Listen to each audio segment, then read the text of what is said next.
Cela devait être sa toute première visite officielle en tant que nouveau roi d'Angleterre et l'attente était grande autour de la venue de Charles III en France.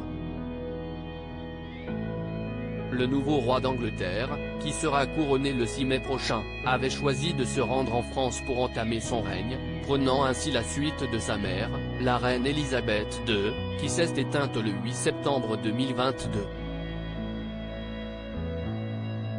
Dans les faits, Charles III avait prévu de se rendre en France du dimanche 26 mars au mercredi 29 mars.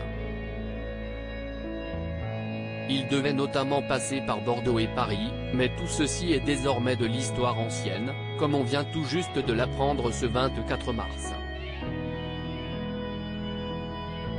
La visite du nouveau roi d'Angleterre est tout bonnement annulée et reportée à une date ultérieure, comme l'a indiqué l'Élysée. La raison est simple et elle concerne la situation actuelle en France et les nombreuses manifestations contre la réforme des retraites et compte tenu de l'annonce d'une nouvelle journée d'action nationale, le 28 mars prochain, la visite a été déplacée. La décision a été prise par les gouvernements français et britanniques, après un échange téléphonique entre le président de la République et le roi ce matin, afin de pouvoir accueillir Sa Majesté le roi Charles III dans des conditions qui correspondent à notre relation d'amitié, a indiqué l'Élysée dans son communiqué.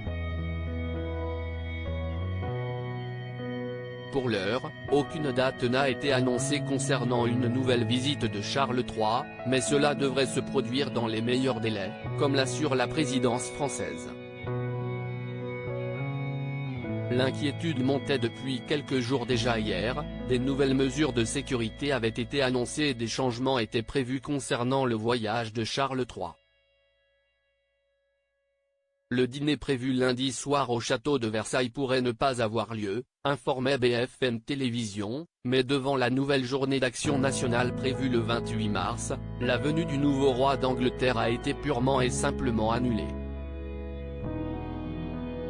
Un véritable coup de tonnerre et une très mauvaise image pour le gouvernement d'Emmanuel Macron à l'international.